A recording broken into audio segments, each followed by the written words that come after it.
trauma-trauma yang terjadi di masa kecil terhadap sebuah kondisi gitu dari orang tuaku. Seringkali yang membuat aku terhambat itu adalah kalau aku setiap hari berpura-pura tidak apa-apa padahal sebenarnya aku kenapa-kenapa. Karena aku merasa kayak ternyata hidup ini adalah rangkaian dari pertemuan dan perpisahan gitu, dan kita hanya hidup di antara dua hal ini. Sungguh tiada pernah ku sangka, sungguh tiada pernah ku duga. So, if you don't mind, kalau Mbak Andin gak keberatan, bisa nggak diceritakan gitu sebenarnya what is the actual root cause yang kalau tadi Mbak Andin bilang kan ada banyak hal nih yang terjadi, misalnya kayak toxic, wah ini kayaknya mungkin karena pengalaman di masa lalu, terus misalnya kayak tadi misalnya dibully netizen atau mungkin perempuan yang lain punya pandangan yang lain, dan kenapa how do I feel so hurtful so much, mungkin setelah ditelusuri mungkin karena ada kejadian yang di masa lalu gitu. So what was the root cause in your life? Karena kejadiannya banyak, jadi root cause-nya ada banyak ya. Cuman aku bisa bilang pastinya terjadi dari ayah ibuku. Tapi hampir semua manusia tuh juga pokoknya bagaimana, karena kan interaksi kita pertama kali di dunia adalah dengan mereka kan gitu. Jadi dan kita tuh punya kebutuhan sebagai manusia gitu ya, termasuk aku juga punya kebutuhan yang seharusnya dipenuhi oleh kedua orang tuaku gitu, untuk memenuhi kayak tahapan-tahapan awalnya gitu. Jadi yang pasti ada fiksasi yang terjadi gitu di tahapan, misalnya di tahapan oral atau di tahapan waktu lagi anal stage atau stage lainnya gitu, yang membuat yang sebenarnya ini nggak sengaja terjadi, karena aku yakin setiap orang tua, termasuk orang tuaku, ya jalanin ya begitu aja gitu, kayak yang seperti mereka jalanin gitu. Cuman nggak tahu kalau kedepannya tuh bisa ngelit ke sesuatu yang seperti itu, bisa berdampaknya seperti itu gitu ke anaknya gitu ya. Ya jadi itu root cause-nya adalah trauma-trauma yang terjadi di masa kecil terhadap sebuah kondisi gitu dari orang tuaku, dari papa atau dari mama. Oke. Dan cara untuk menyembuhkan trauma itu gimana? Caranya, jadi ya yang pertama kita sadar dulu, tahu dulu bahwa ada trauma tersebut gitu. Caranya adalah dengan digali. Jadi kita gali terus. Menggali ini bukan sesuatu yang mudah, karena kita sebagai manusia itu kebiasa banget untuk melakukan berbagai macam pembenaran gitu, atau pembenaran atau kayak ya udah deh syukurin aja deh gitu. Maksudnya bersyukur tuh tidak salah gitu. Kita nggak mau go deep karena kita takut sebenarnya kalau kita go even deeper kan. Iya gitu. Karena going that deep itu bukan sesuatu yang enak gitu. Kita masuk ke dalam sebuah lorong gelap yang kita coba untuk tutup dan kubur selama ini gitu. Jadi menggali itu adalah proses yang seperti itu, nggak mudah. Kalau udah digali, udah dapet gitu, itu pun juga harus di-accept. Karena ketika kita nggak accept, ya tidak bisa dijalanin lagi nih sampai proses yang berikutnya gitu. Ya sesudah di-accept, biasanya kalau di dalam di dalam prosesku, aku biasa menjalankan sebuah kayak meditation gitu, namanya active imagination. Jadi kita masuk lagi ke tahapan itu, ke diri kita di situ, ke tahapan itu, kemudian kita ngobrol dengan siapapun archetype yang ada pada saat itu yang muncul, kemudian kita ngobrol, kita tanyakan apa yang harus kita lakukan dan segala macam gitu. Kemudian ya di situ akhirnya ketika kita udah berdamai gitu ya, udah salaman gitu, proses healingnya bisa terjadi gitu. Dan kita bikin jurnal tiap hari. Jurnalnya jurnal progresnya, atau kalau nggak ada progres juga nggak apa-apa juga gitu. Ya pokoknya diceritain aja tiap hari. Kemudian mimpi dan yang lainnya gitu, itu semuanya diceritakan dalam sebuah jurnal. Dan melalui proses itu sendiri atau sebenarnya butuh guide orang yang meng-guide? Kalau dari aku sih merasa butuh gitu, karena kalau sendiri kita ini butuh orang lain sebenarnya ya untuk masuk ke kedalaman itu sebenarnya gitu. Karena ya itu tadi yang aku bilang ya, kita ada banyak sekali pembenaran dan pemakluman gitu dari kita sebagai seorang manusia gitu. Even aku sendiri juga nggak bisa bantuin suamiku gitu karena kita terlibat dalam sebuah hubungan yang terlalu dekat attached gitu. ya. Kayak gitu. Oke, wow. Oke, I'm more interested jadi bisa belajar dan itu sebenarnya sekarang itu yang juga sedang dijalankan dan dijalankan. Ya, dengan Sanggar Jiwa Bertumbuh itu gitu. Dan akhirnya jadi berkembang kemana-mana. Jadi bukan hanya untuk personal. Kalau tadi kan personal. Akhirnya yang namanya kayak buat bisnis juga bisa diterapkan seperti itu juga gitu. Kemudian misalnya memang ada isu parenting, jadi kayak bisa buat satu kayak family constellation gitu atau couple, karena akhirnya jadi proses-proses itu yang penting gitu untuk bagaimana semua ini nih bisa berjalan gitu. Iya, karena itulah akarnya dari manusia kan. Nah, manusia yang sebagai mastermind-nya. Karena kan ya untuk mendapatkan sebuah tindakan ya pikiran dan perasaan kita kan yang mempengaruhi tindakan mempengaruhi hasil mempengaruhi nasib gitu. Jadi semua bersumber dari sini. Oke. Dan wow, berarti itu selain nyanyi, model juga, artis juga, main film juga, bisnis juga, dan bisnisnya juga ada banyak loh, bisnis fashion, bisnis fitness, ya kan. Terus sekarang masih ada waktu juga untuk bikin yang tadi ya Sanggar. Iya ya, aku sampai hari ini tuh merasa bahwa kayaknya kalau dijabarkan jadi banyak tuh. Iya, ditambah 2 anak, masih ada 2 anak lagi loh. Sebenarnya kalau yang aku jalanin kayak sehari-hari tuh ya udah gitu, jalan mengalir banget. Sebenarnya semengalir itu. Tapi memang kalau orang misalnya kayak gini nih, terus dijabarkan misalnya dibacain gitu biodatanya, banyak juga yang gue jalanin gitu. Iya, secara tidak sengaja. Tapi sebenarnya semua itu nggak keluar dari interestku gitu, dan dari my life purpose. Maksudnya memang aku tertarik sekali di bidang kesehatan, baik itu tubuh maupun mental. Kemudian di bidang fashion, ini sebenarnya masih masuk ranahnya art gitu ya. Jadi aku menganggap fashion itu ya sama musik tuh 2 hal yang nggak bisa dipisahkan. Terus traveling, terus itu semua kayak hal-hal yang memang aku suka, dan aku merasa lebih dari hanya sekedar bisnis, ini tuh bisa memberikan manfaat dan mengubah hidup seseorang gitu. Ya, jadi kuncinya ya jangan seakan-akan kita terkotak-kotak terbagi-bagi ya. Jadi kan itu sebagai sebuah harmoni. Iya, sebenarnya mereka tuh kayak semua ada di aku gitu. Kemudian ya outputnya keluar jadi musik, jadi bisnis, jadi ini gitu. Tapi it's all me. Iya, dan terintegrated lah. Itulah Andin gitu. Yang bisa segala macam hal, tapi ya memang again balik lagi to the core, because you know what is your purpose, yang apa yang kamu suka, apa yang kamu bisa, what interests you, what energize you gitu. Dan nggak semua orang sebenarnya mengetahui banyak tentang dirinya, ya kan. Banyak orang lebih mengetahui banyak tentang orang lain, lebih sering kepoin orang lain daripada kepoin dirinya sendiri. Benar. Dan kadang-kadang ya kalau kita memang sudah tahu life purpose-nya itu, akhirnya itu menjadi sebuah kebutuhan gitu, dibandingkan menjadi sebuah kewajiban yang kayak kewajiban dunia yang harus aku jalanin gitu. Tapi lebih kayak apa ya? Ya kayak sekarang nih aku nyanyi, aku butuh nyanyi gitu, karena aku butuh untuk bersuara, butuh untuk ngeluarin energi ini gitu.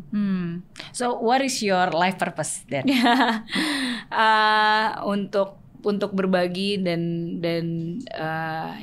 inspired people gitu ya, dan menginfluence juga orang-orang di bidang tadi health, di bidang art, music, traveling, education. Dan pandemi ini nggak menghentikan untuk berkarya dan meneruskan life purpose itu ya? Iya, dan sebenarnya akhirnya ketika pandemi ada seperti sekarang gini, jadi sebenarnya ada pandemi atau tidak ada pandemi gitu, itu kan banyak karena namanya life purpose ya. Kita nggak ngomongin soal kayak nyanyinya belum bisa offline nih gitu, atau traveling belum boleh ke luar negeri misalnya kayak gitu. Tapi karena itu sudah menjadi hal yang ada tujuannya di situ, sehingga kayak memang harus dijalankan gitu, dan akan selalu ada sendiri kayak puzzle-puzzlenya yang begini ya gitu. Aku juga dibilang merencanakan banget enggak ya, kayak tetap ada gitu guideline-nya gitu, tapi puzzle-nya akan ketemu sendiri. Oh ternyata bentuknya seperti ini ya gitu yang diinginkan sama hidup gitu. Dan waktu yang akan menunjukkan, ya kan. Dan semuanya nggak akan sia-sia, pasti akan berbuah hasil. Pasti. Amin. Oke. Nah termasuk juga bukan hanya satu karya doang yang tadi Selamat Jalan Kekasihku ya. Ini di tahun ini 2021 ini bahkan sebenarnya merilis satu single lagi. Iya, judulnya Benang-Benang Asmara. Oke. Jadi sebenarnya ini nanti akan ada di sebuah EP. EP-nya tuh ada dari EP itu apa? EP itu kayak mini album. Jadi album tapi mini album. Jadi IP ya. Jadi kalau album kan biasanya 10 lagu. Kalau EP tuh bisa kayak 3, 4, 5 gitu. Itu udah terangkum dalam satu mini album gitu. Nah jadi mini album ini sebenarnya bercerita tentang pertemuan dan perpisahan. Gitu. Jadi kayak kemarin Selamat Jalan Kekasihku kan tentang perpisahan. Si Benang-Benang Asmara tentang pertemuan gitu. Karena aku merasa kayak ternyata hidup ini adalah rangkaian dari pertemuan dan perpisahan gitu, dan kita hanya hidup di antara dua hal ini. Setiap hari kita bertemu, setiap hari kita berpisah, dan kita ini ya namanya waktu gitu, yang abstrak banget sebenarnya dan fana ya kalau aku bilang. Iya. Ada bocoran nggak nih berarti Benang-Benang Asmara? Menceritakan tentang apa atau inspirasinya dari mana? Jadi Benang-Benang Asmara ini again lagunya almarhum Bang Elva Seshoria. Iya, kenapa aku membawakan lagu ini? Karena lagunya fun banget dan kayak jatuh cinta gitu ya. Tahu gak sih rasanya kalau lagi berbunga-bunga tuh ada butterfly in stomach gitu rasanya. Gitu. Dan itu aku rasa sebenarnya banyak cinta yang terjadi di saat ini di kala pandemi ini gitu ya. Walaupun banyak orang yang mungkin merasa gimana, tapi ternyata di balik rumah masing-masing itu tuh banyak banget hal-hal yang terjadi gitu. Kayak orang yang udah lama pacaran terus akhirnya nikah, orang yang mungkin dulu hubungan suami istri yang tadinya suaminya kayak pergi terus pulang malam karena kerja segala macam, jadi punya komunikasi yang lebih baik gitu dengan istrinya. Terus anak yang kemudian jadi punya quality time sama orang tuanya gitu. Kemudian kayak pasangan-pasangan tua juga yang akhirnya jadi lebih bisa bertukar pikiran dan mengenang kembali masa-masa lalu gitu. Jadi hal-hal yang seperti itu yang bisa menggugah kita jatuh cinta lagi gitu. Wow. Jadi itu inspirasi dari lagu Benang-Benang Asmara. Bakalan ada short movie-nya juga nggak nih? Enggak, cuman akan ada beberapa activation yang seru dari si Benang-Benang Asmara ini. Oke. Wah, ditunggu pastinya. Kasih bocoran dong, bocorannya. Lagunya nih aku nyanyiin. Itu apa? Berarti apakah jazz atau pop atau apa? Lagunya sebenarnya pop jazz. Oke. Boleh kasih bocoran berarti nih. Sungguh tiada pernah ku sangka, sungguh tiada pernah ku duga, kau datang padaku, kau bawa diriku melayang, mata hati kita bicara tentang kita, cita dan cinta.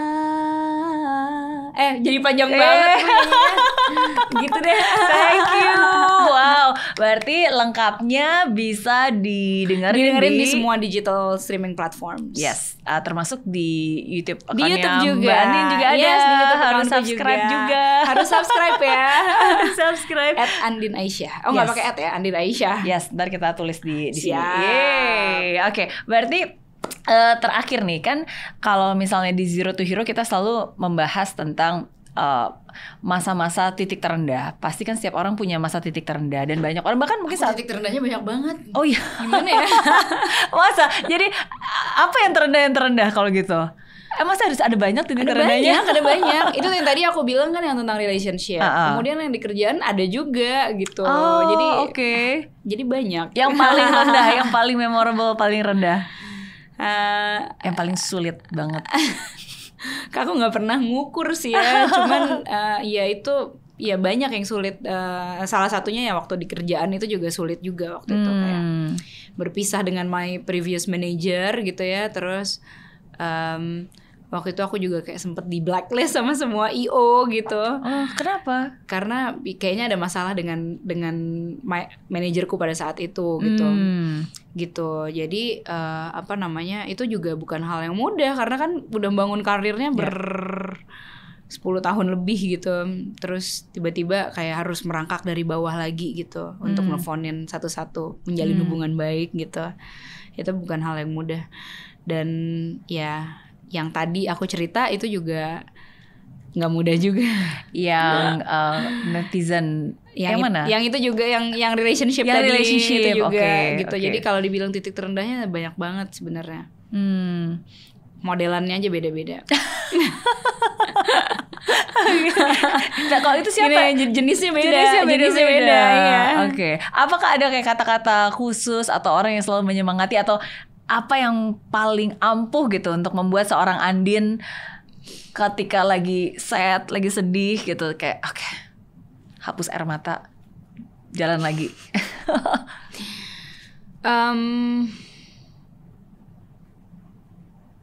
Apa ya? Wah, ini sulit banget sih. Karena seingatku tuh sebenarnya aku jadi mungkin karena pekerjaanku tuh adalah sebagai seorang penyanyi, sehingga ketika aku ada di titik terendah gitu ya, dan merasa kesusahan dan aku harus bernyanyi, maka aku harus memakai topeng tidak apa-apa gitu. Bahwa aku tidak apa-apa, aku sedang mempersembahkan yang terbaik gitu untuk para penonton. Tapi ketika di rumah aku merasa harus melepas topengnya, dan aku harus menangis puasnya gitu. Kayak aku harus ngerasain ini, aku harus apa ya istilahnya, kayak katarsis gitu ya. Aku harus benar-benar sampai aku ngerasain betul-betul gitu. Karena hanya dengan ngelepasin kayak gitu aku akhirnya bisa jalan lagi. Kadang aku merasa seringkali yang membuat aku terhambat itu adalah kalau aku setiap hari berpura-pura tidak apa-apa padahal sebenarnya aku kenapa-kenapa. Oke. It's okay not to be okay ternyata kan. Iya. Betul. Apa cara Mas Ipe untuk nyemangatin Andin? Nggak ada sih. Jadi dia benar-benar kayak kalau aku lagi nggak semangat, dia selalu kayak ya nggak apa-apa gitu. Aku kasih waktu dan ruang kamu untuk tidak semangat. Gitu. Kayak you deserve bukan you deserve ya, kayak kamu punya privilege untuk merasakan tidak semangat. It's okay gitu. Gitu. Jadi tapi ya nggak apa-apa ya, kerja tetap profesional, kerja dan yang lainnya. Jadi ya itu yang kira-kira yang kita berusaha untuk lakukan. Memberi ruang, memberi waktu. Karena kita layak untuk mendapatkan ruang dan waktu itu. Karena kita juga manusia. Iya benar. Iya. Thank you so much. Sama-sama. Terima kasih sudah selalu berbagi. Sama-sama, terima kasih. I'm so encouraged by your story, dan again seperti saya bilang pasti banyak banget orang yang juga bisa relate karena ya again ini bukan sesuatu yang mudah, apalagi buat seorang wanita di masa pandemi di mana ada banyak hal yang harus dikerjakan. Ya betul banget. Kayak gini kan juga ada 2 anak yang nungguin di rumah. Ada anak, ada pekerjaan gitu kan, dan kita juga harus bisa memanage semuanya. Ada suami, ada banyak lah. Tapi itu bukan keluhan, itu bukan beban, tapi itu adalah ya udah, itu sebuah tanggung jawab, sebuah privilege yang kita kita jalani dengan kesungguhan lah. Yes. Yay! Thank you so much. Thank you sekali lagi buat Andin. Sukses buat single-singlenya. Sukses juga Mbak Mary. Sama-sama. Dan setiap orang punya cerita, dan setiap cerita selalu membawa pelajaran berharga. Semoga cerita dari Andin hari ini bisa membawa pelajaran berharga buat Anda semua. Thank you so much. Dan fight till the end and never give up. Thank you. Bye-bye.